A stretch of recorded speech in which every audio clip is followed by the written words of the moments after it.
All right. Hi, everyone. This is the fifth part of the Keeping Your Business Together in a Crisis series. The topic is commercial lease tactics and negotiation strategies. We are very fortunate to have Mark Casey from Tenant Wisdom presenting today. This was a topic that was requested by many people and will be shared statewide. So we're very excited to provide this information to you. Just to explain a little bit about the SBDC. We are the Boulder SBDC, which is, we focus on Boulder County as well as we have a statewide tech source program that helps businesses that are innovative and focused on different things like SBIR grants and what have you. We do a few different things. We do consulting at no cost. We, especially now, have ramped up our team to make sure that we can help as many businesses as possible during this crisis. These consultants are all subject matter experts in their field and are all certified and provide confidential consulting. We also do workshops. Right now, we're not charging for the month of April. A lot of what we're producing are webinars like this. Again, trying to be as relevant and timely as possible to give you the information you need to, to survive today and in the future with your business. And then we do connections to resources. We work with several different people in the community, federal, state, and local to help your businesses grow. And we are part of the SBDC network. There are 15 SBDCs in the state of Colorado, and all of them are able to help you. So if you're dialing in from Durango, as an example, we have excellent resources down there as well. So we're all working as a team to produce webinars and live stream events and things to help you with the information that you need. So I'm going to turn it over because we have 1 hour of time today, and I'm going to turn this over to Mark because he's really got the good stuff that we're going to hear about. And when we get finished, you're all on mute, but if you want to submit questions into the chat, Jamie Brandis, my co-moderator, is going to take over after Mark presents, and so there'll be time to ask specific questions. So Mark, I'll turn it over to you. Thank you, Susie, and good morning, everyone. It's very good to be here this morning, and I do wish it were under different circumstances, but this is what we have to deal with now. And so I think it's good that we're getting together and talking about tactics and strategies with respect to commercial leasing these days. And just as a little bit of background, I've been involved with commercial leasing over 30 years. I started my career as representing the landlord side of the transaction, but for the last 10 years, I've focused strictly on representing tenants and buyers of commercial real estate. I made that switch because I felt after decades of doing this that the tenants were being underrepresented in the negotiation process. And so I wanted to be, as a real estate broker, I wanted to be a part of kind of leveling the playing field. So this morning, we're going to be talking about the extraordinary circumstances we're under. And I'm going to go ahead and put up some slides for you to follow along.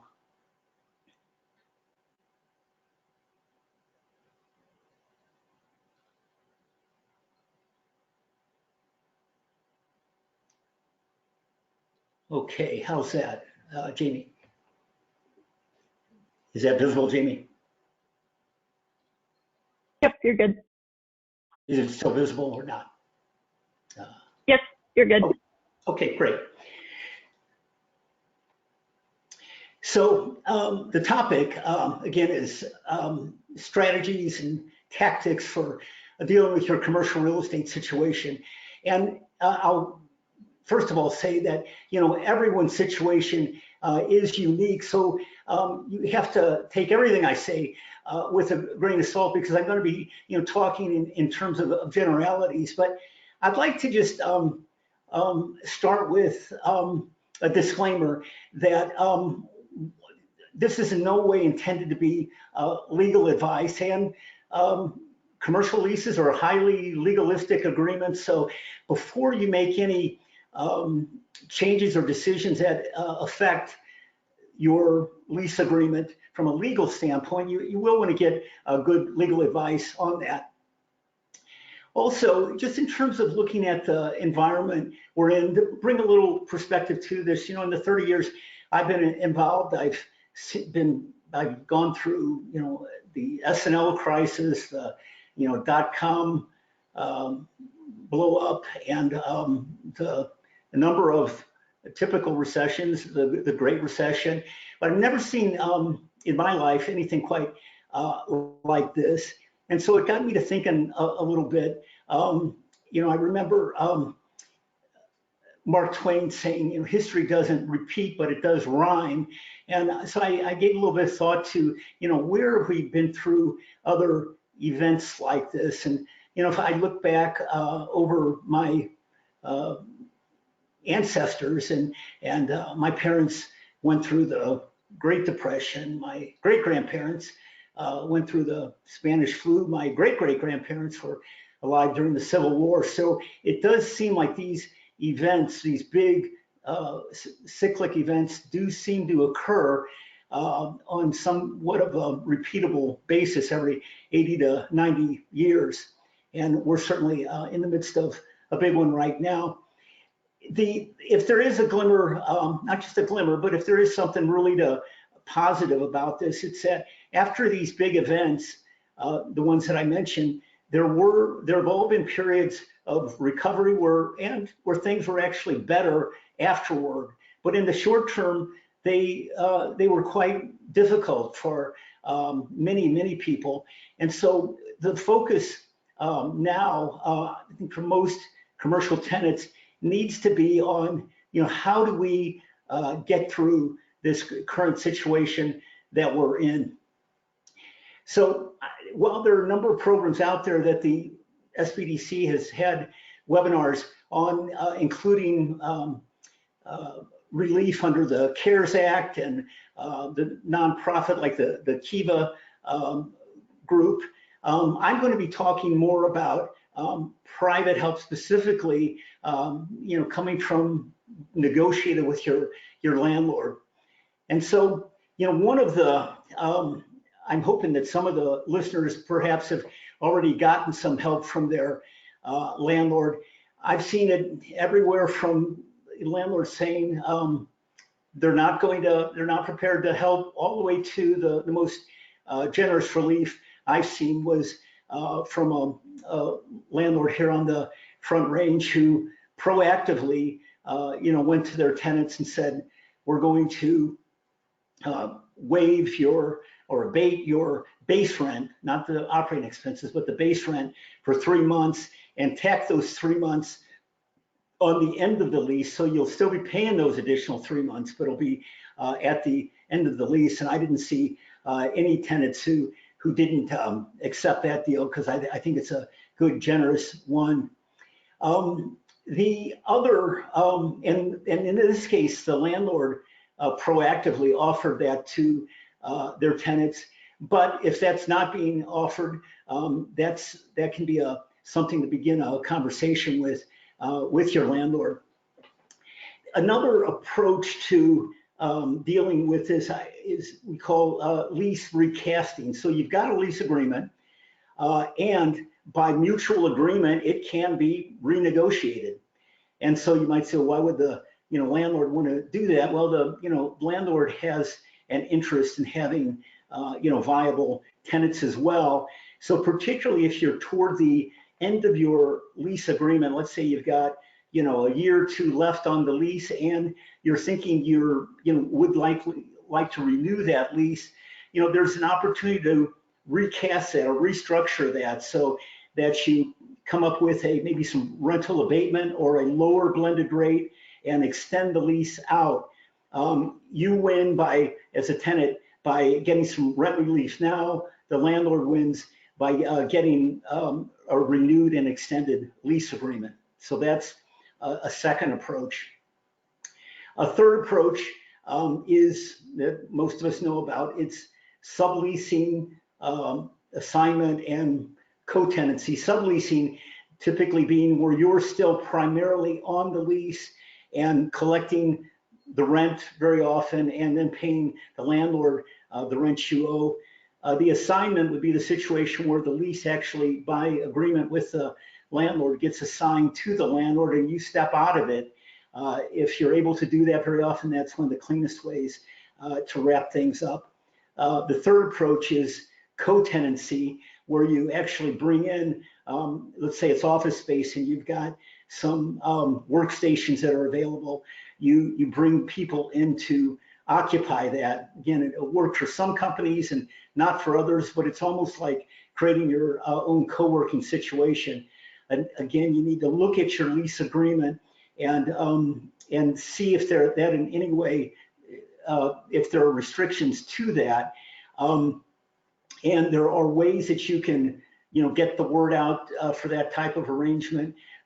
Certainly Craigslist is one way that you can advertise. Another way, there's a company called Liquid Space, which specializes in helping landlords and sub-landlords, like tenants in the building, find, co-tenant opportunities.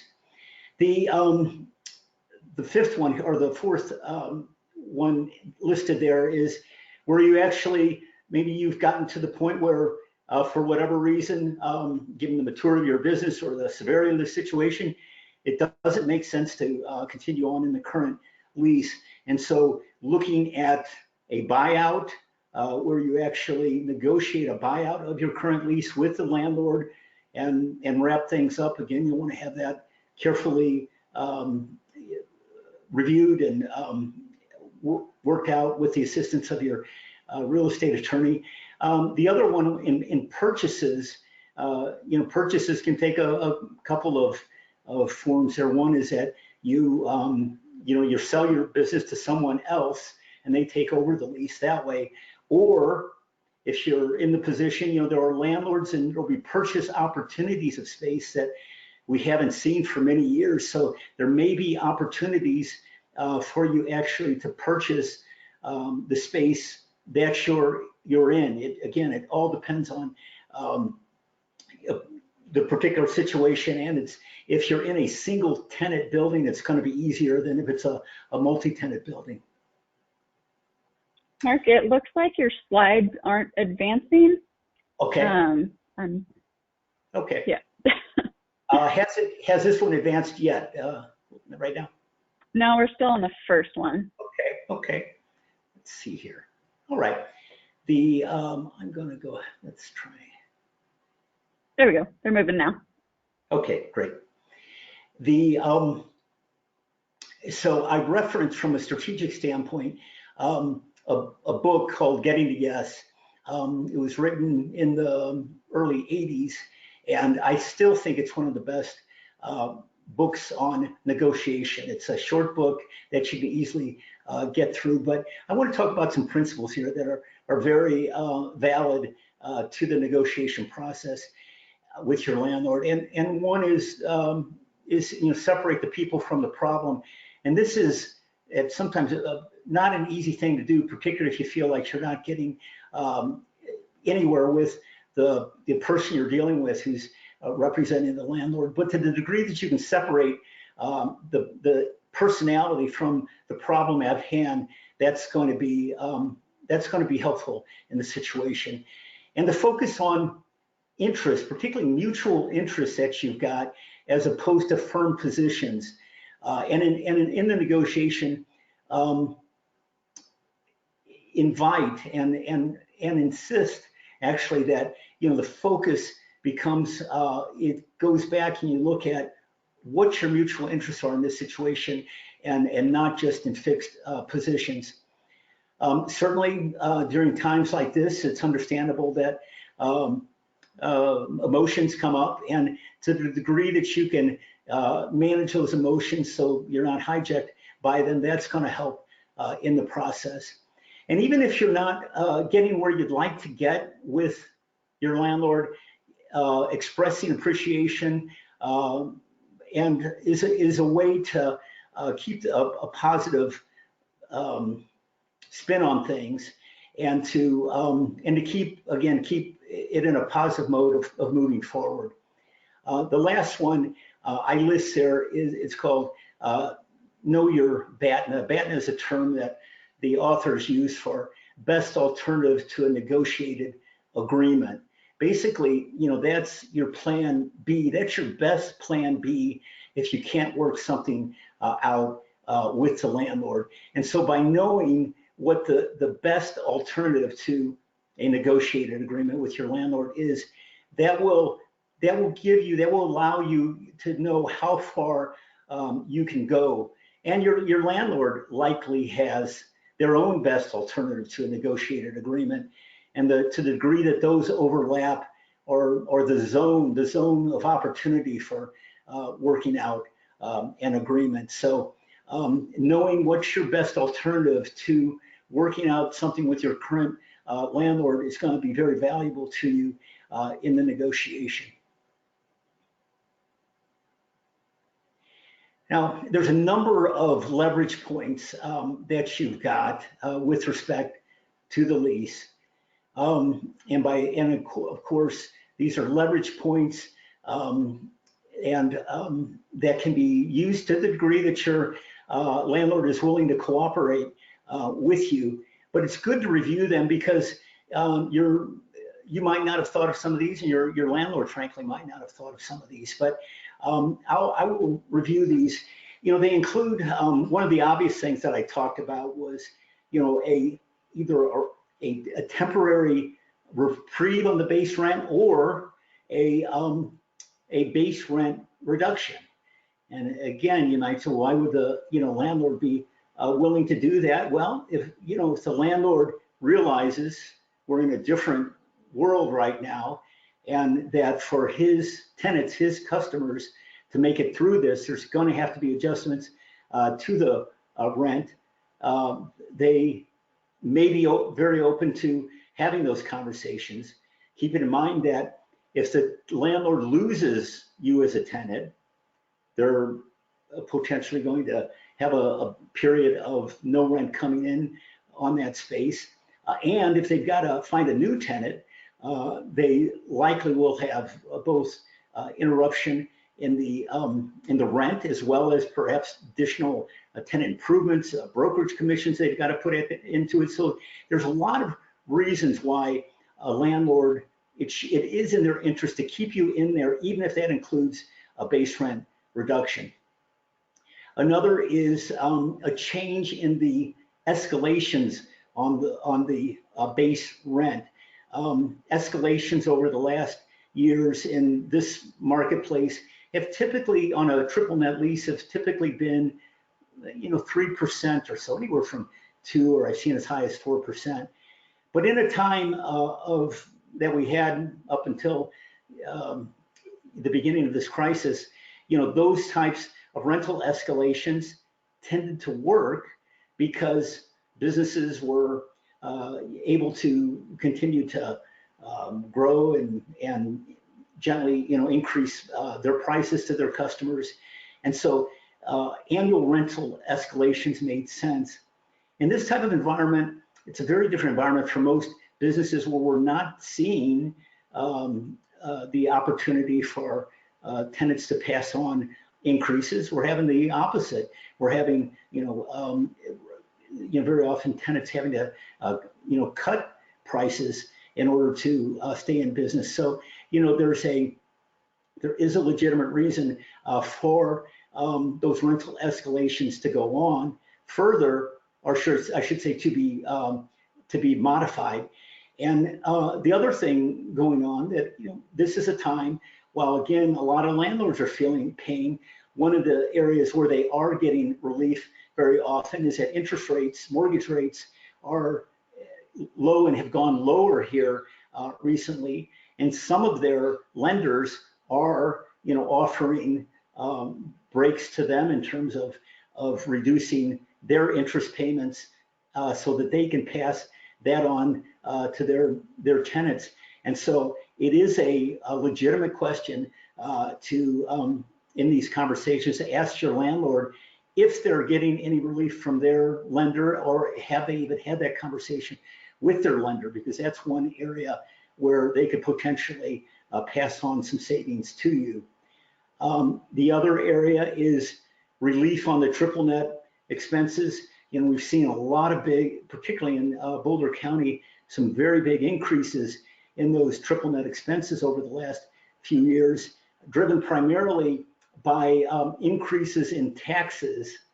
And so this is a time when landlords should be going back and appealing their tax assessments and see if they can get those assessments down, and that in turn, you know, those savings should be passed on to you. But even if the landlord isn't, it may be a year or so before they would get any relief on those.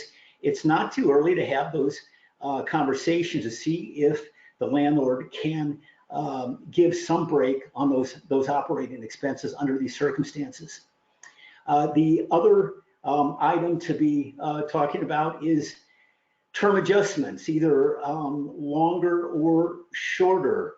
If you know, the circumstances have changed to the degree that you know, your ability to fulfill a multi-tenant lease have been significantly impaired, you know, one conversation to have is to see if that term can be shortened. The other adjustment, though, that particularly if it's coupled with a rent reduction, would be an extension of the term with a reduction of the current rental obligation. Again, it can only be done under mutual agreement, but these are conversations worth having. The other, if you're in space where multi-tenant building in particular, where you could give some space back to the landlord and they could potentially put that on the market, or if they've got another tenant who could take that over, having, you know, conversations about reduction of your square footage is an appropriate thing to talk about. The next one I've got listed there is use of security deposit for the rent. This is a technique am seeing used now, where landlords and tenants are talking, okay, we've got that security deposit sitting there for, you know, to secure the rent. And this is, you know, a time that we would, as tenants, would like to have that security deposit used for the rent without there being a penalty against that, and without it having to be rebuilt or replaced later. Again, it's just one item. The money is there. It's not new money that the tenant or the landlord has to come up with. So that is one way very often to at least free up a month of rent. Then we talked a little bit about you know, subleasing, co-tenancy for the space, in conversations to have you know, both with your landlord as well as with partners and customers and suppliers who might you know, have need for the space that you no longer have need for. And then, you know, early termination, and very often you know, landlords are going to be hesitant to do that, but sometimes that's an early termination, even with some sort of additional compensation buyout to the landlord, is going to be far better for both parties than getting into a default situation. So in terms of summarize, I'd say there's 7 keys to going into a negotiation with your landlord. One is to be prepared for the negotiation. You know, typically tenants, and for that matter, landlords and brokers, after a lease is negotiated, usually they're put away and people don't look at them again unless there is a significant problem like there is now. So you will want to, you know, pull out that lease and look it over carefully. You want to, and if you have questions about that, make sure you're getting legal advice on that. But there are provisions that might be of help. One that comes up is the force majeure type of clause. But in my experience in commercial leases, that has been used more for the on the landlord's benefit to claim a delay for construction or a lease commencement that they can't deliver on, rather than on rent relief from the tenant. But it's worth taking a look at that clause and getting that looked at by your attorney. And if there is, if you want to look at what the situation is, what are the events of default, you want to look at what the sublease requirements are. Very typically, they will say you cannot sublease without the landlord's approval. And though I have found that unless the tenant who you are proposing to bring in there in some ways is not compatible with the building or not financially viable, most landlords are working with tenants on subleasing in terms of getting your space subleased. Unless it's a strong or stronger tenant than you're bringing, than you have right now, than you're providing, they will be hesitant to let you off the hook in terms of being responsible for that subtenant to continue to fulfill their obligations. So just be aware of that. You want to also be aware of what kind of personal guarantees might be part of the lease that you have as well now. You do want to certainly look at the life cycle costs of the lease. So while many tenants are looking for rent relief now, if it comes at the cost of much higher rents, an obligation down the road, you've got to take a good look at that and look at what are the life cycle costs of anything that you're renegotiating. And you want to use options to your benefit. So if you are going into a lease renegotiation, this would be a time. Let's say you're doing some sort of a recasting or an extension of the lease. You also want to build in there the most attractive options, renewal options beyond that you can build into that. So look at your options. If it is particularly if it's a single tenant building that you're in, this would be a good time to build in there. If you can't get a purchase option, to at least get a right of first refusal or right of first offer on a purchase should the landlord decide to sell the building. So at least you have a shot at that before it would get sold out from under you. If at all possible, you want to work with the decision maker for the landlord. Particularly larger landlords, tend to use brokers and agents and property managers for their negotiations, and you may have to deal through them. But the more that you can, if you can get the decision maker involved in those conversations, that's going to be the best, because that decision maker knows how far they can go, more so than his agents or brokers or property managers. Also, you want to, if you are, tendering offers, you should have a clear, disclosure that, if there's letters of intent going back and forth, or emails going back and forth, just to clarify that this is for, the basis of negotiation, and that, there's no agreement till a separate lease amendment or lease agreement is signed by both parties.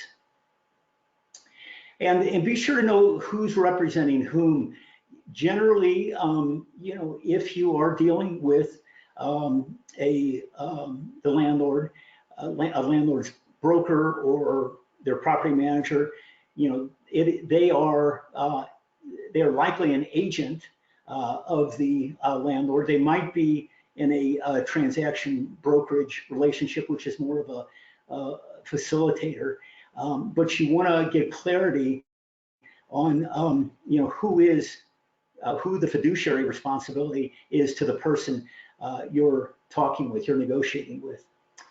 And then we do want to look beyond this current crisis. Like, of course, we've got to get through this crisis, but we need to keep an eye that there will be a day when this is behind us. I'm very confident of that. And after all of these big crises that I talked about at the beginning of the talk, there were better times ahead. So we want to keep an eye on that. And but we've also got to be very attentive, to particularly managing cash flow right now, because unless you can manage the cash flow through this situation, it's going to be difficult to still be in the game after things get better. So I think in summary, what I'd like to, a couple points here is that these are the very trying circumstances that we're under. I believe that most landlords recognize that it's in their benefit to figure out a way to keep their tenants in place. An exception, of course, would be if it's been a difficult relationship leading up to this. A landlord might want to use this as an opportunity to get a new tenant in there. But if you've been paying your rent, you've had a good working relationship, this is a time to ask for help, because you've been you're a customer of the landlord, and it's in their interest as well as yours to see us all get through this time. And so you want to be asking for as much help as you can, in addition to tapping into the other type of compensation and relief that could come through the CARES Act, through things like Kiva and other things that are out there as well.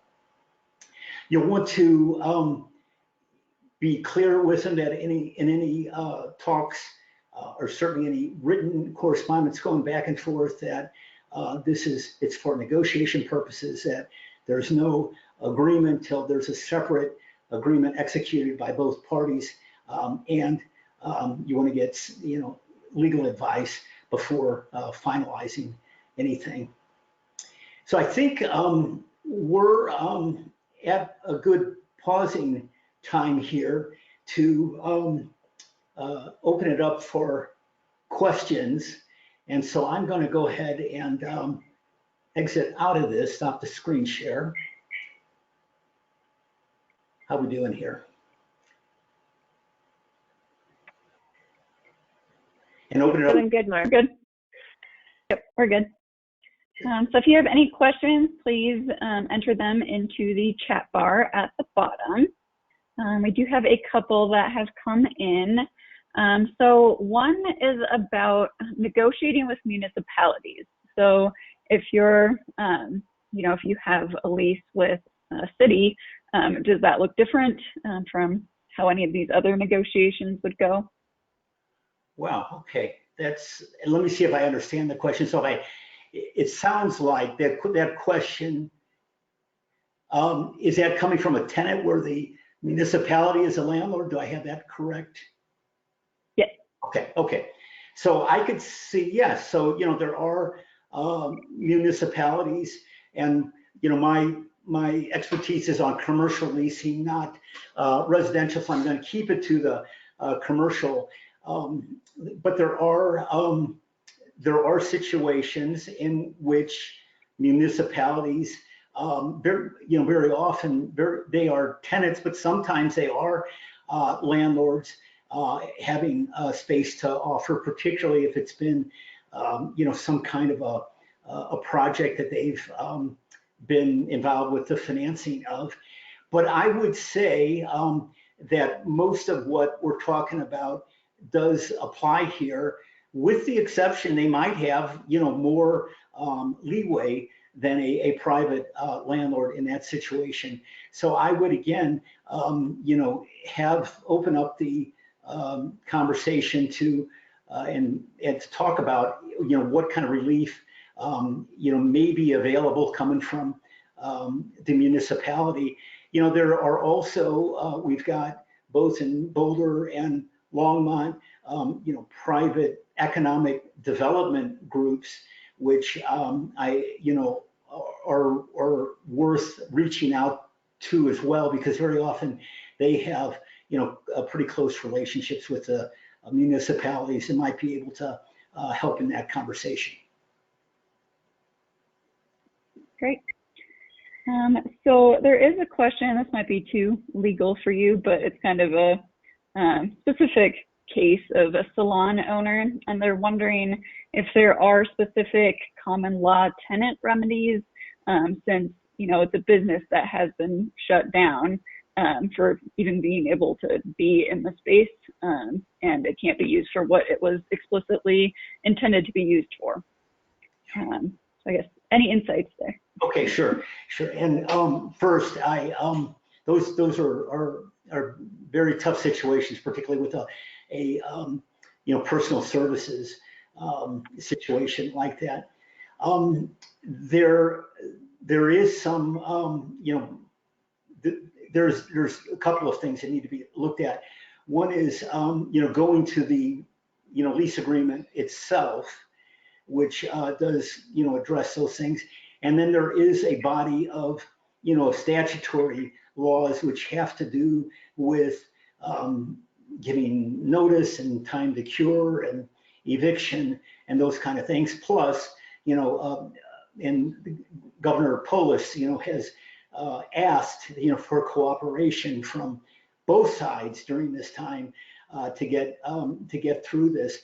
I don't believe that that's a statutory requirement, but it is coming from the governor making that request.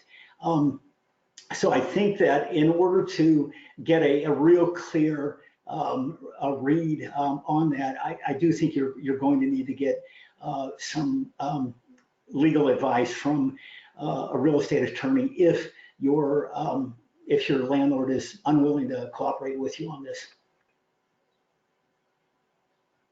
Great. So Mark, do you have any examples you'd like to share of successes of specific types of businesses that you've worked with, that have been able to negotiate successfully, or what that's looked like for some of these businesses that, really can't be in their space at all to make rent? Sure. Well, and just as a little bit of background, while I have over the years worked with big companies you'd recognize from IBM and Frito-Lay, the Boeing company, the last 10 or so years, my focus has been on locally owned companies here in Boulder County, and that's really where my passion is. And so I've had the pleasure to work with food and beverage companies, software development companies, one hemp extraction company, and a number of distribution and manufacturing companies as well. What I would say, I think that it gives me some hope here in the situation.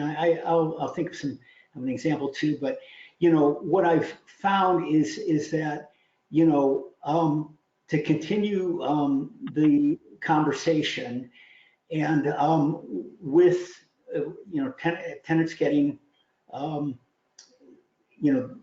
representation, both legal and brokerage representation, and having those conversations, with their landlord in a sincere way. You likely won't want to put all your cards on the table right at the beginning, but in terms of negotiating in good faith and being willing to or I should say not putting out offers that you're not going to be able to live with is important. And we do have a lot of Boulder and Boulder County and the Front Range. I think we've got a lot of it's a very entrepreneurial environment, and I think that most landlords realize that the nature of entrepreneurship and small businesses, that cash flow is absolutely critical to their survival. So I have seen examples where a company is in difficulty, and the landlord proactively stepping in and offering relief. I mentioned the 3-month situation, but even a month here or there where you can get the relief on the front end and either have that forgiven, which is a nice situation, or to have it tacked on the back end. One thing I should say too is you will want to be aware that if you are getting rent relief from the landlord up front, you'll want to take a look and see if that is going to impact what you might be able to obtain through the PP program and some of the PPP program or some of the others. So just be aware of that. But I would say this is a time that you want to take advantage of getting relief from wherever it's available.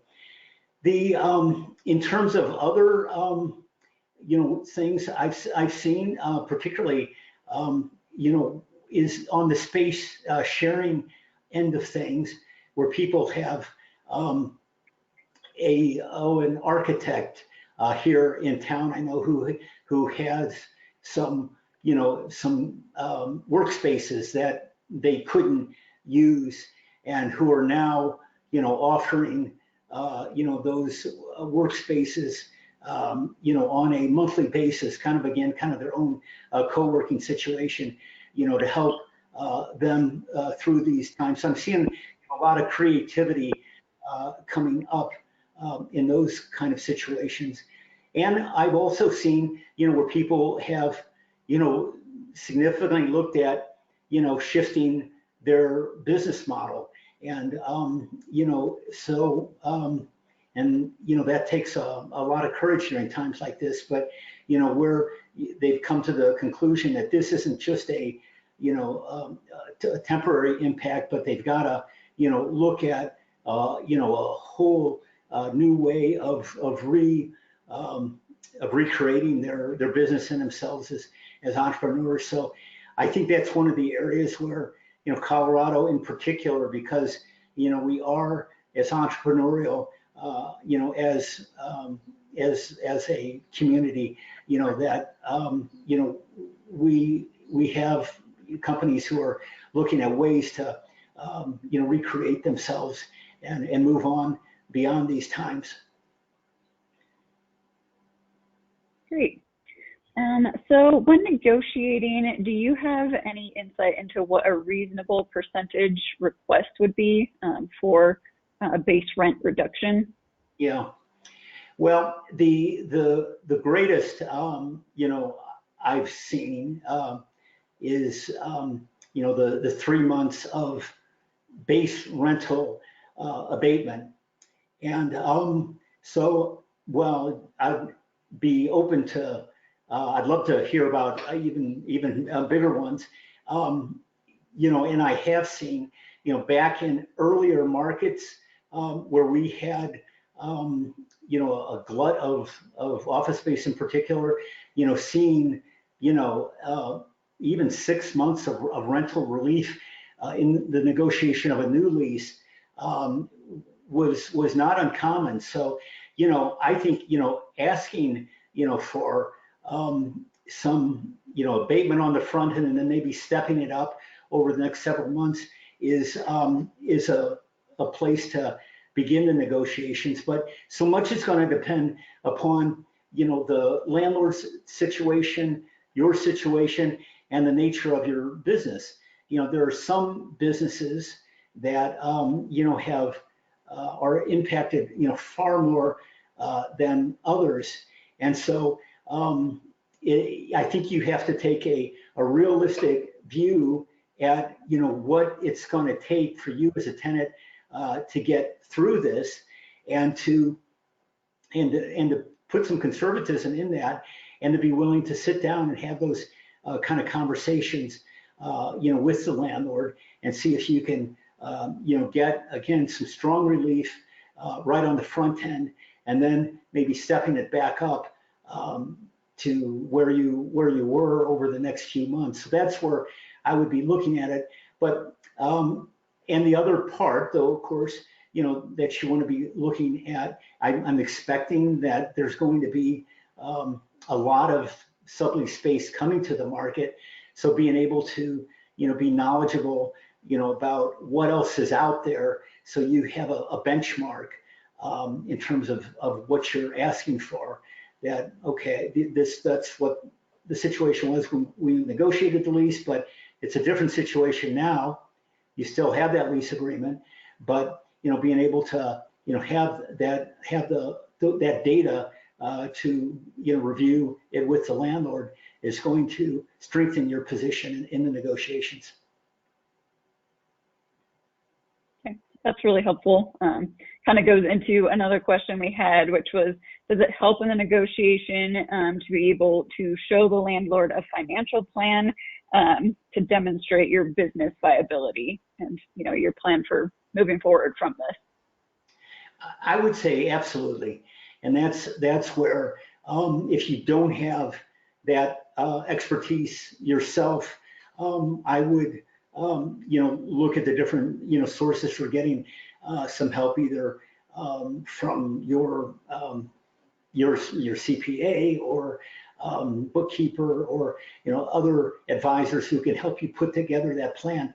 And that's certainly how a bank looks at it. If you're doing a workout with a bank, typically what they want to look at is that if they're making a concession and giving something up, that there's going to be it's going to be a worthwhile over the long haul. Because why do it? Why make a concession now if it's not really going to fix the problem? And so having a very clear picture of the cash flows, and within that developing a pro forma that would show the reduced rent that you need to get into a cash flow positive situation, is going to be very valuable for you going into those talks. Great.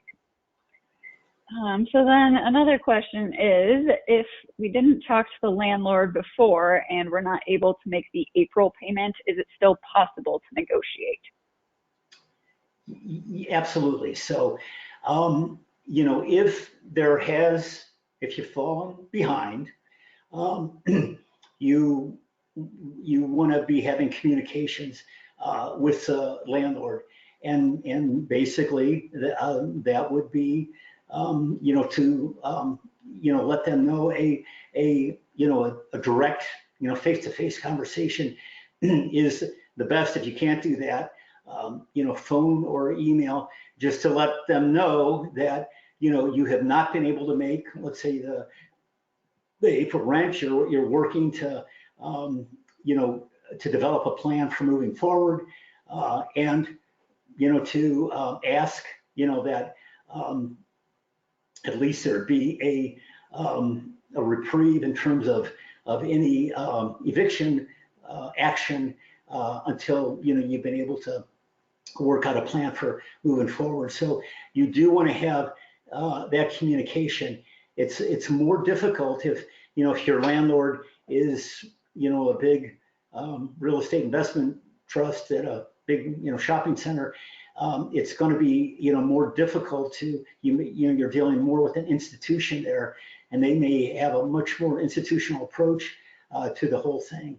But you still want to have that, ongoing communication with them, because one of the toughest things, if you just stop the communication, stop having any kind of dialogue, both parties are left, wondering, what's going to happen next. So you absolutely do want to, keep those lines of communication open. Great. So I have a pretty specific scenario. So I'll share what I can about this. So this person has been a tenant at their building for 3 years.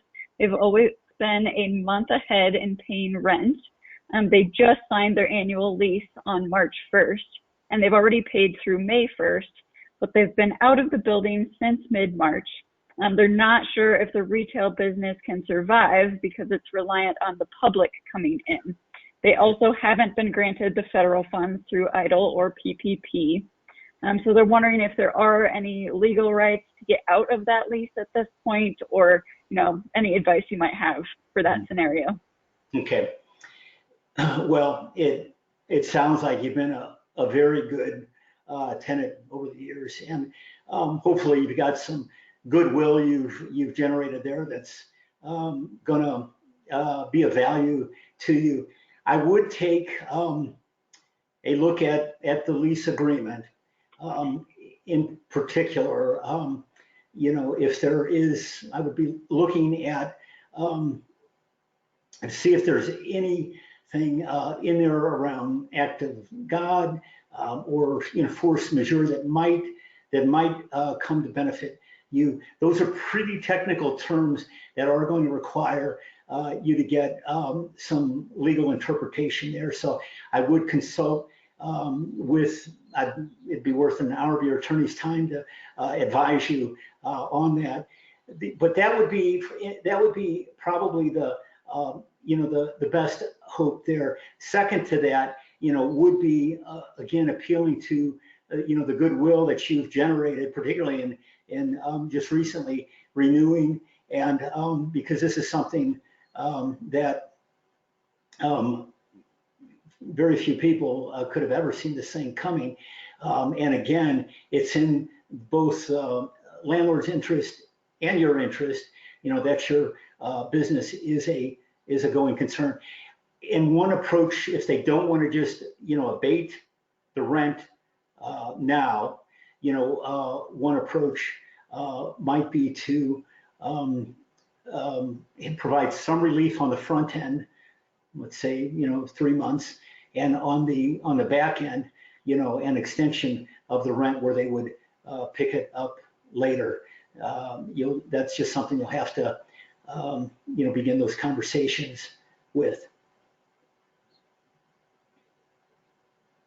Okay, so then there's another timing question. This one, their lease happens to expire in mid-June. So they're wondering if that gives them any more leverage with the timing. Mm-hmm. So if I understand it right, you've got a mid-June lease expiration, and you have not that renewal. If there's a renewal agreement, it hasn't been reached there. I would say, that's certainly a different position, and it's going to be, again, very particular to the type of space you have and the situation you have. But if it's something that is exposed to hospitality, restaurant hospitality, travel, we're going to see a good deal of a vacancy coming available there. So I would say for sure, that should strengthen your position in terms of a rent reduction. Now, the landlord, landlords typically on renewals don't like reducing rents. But if the choice is, losing a tenant or not, you may be in a very good position to do that.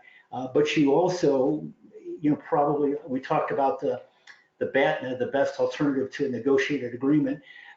You'll probably need to have a plan B that you could move to if, in the event, the landlord isn't willing to, to allow you to get a better deal on the rent renewal you have with them. Okay, so that covered all the questions that we have that came in. I just wanted to go over a little bit with the SBDC, what we can offer. So we had talked about, having some kind of financial plan that you could bring to your landlord to try to show that you think you can become viable and, be able to pay down the road. So as the SBDC, we do have consultants that can help you develop those types of plans, walk you through some of those processes, ideas, business planning aspects. We want to have a program in place that we're just starting to help businesses, move along from all of this. I mean, all of us are affected. So we want to do our best to help you all, find ways to continue your business. And we're calling it a workout plan. So it's something that you're going to have to continue and work on, but we want to be able to help you along the way. So really grateful to have people like Mark to come in, specialists like that can talk through some issues. Mark is one that will do an hour consulting. I'm just offering you that right now, Mark. So that's one thing that we offer. Again, we do have other specialists that can help with other areas. So Mark, do you have any final things you wanted to say? Well, the only thing is that, again, I appreciate everybody who showed up for these, and because that's, facing the problem, things get better. This is a difficult time, but when we face it and start looking, accept where we're at and start, putting a plan for moving forward, things start happening. So I honor everyone who showed up this morning, and I'm happy through the SBDC to do that hour with you, which you can schedule through the SBDC workshop or website.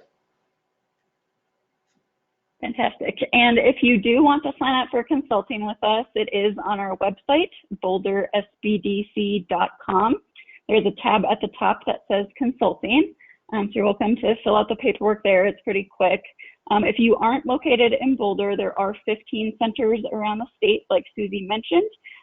So you can go to your own geographic area and just go to the state website, coloradosbdc.org, and that will help you find your local center.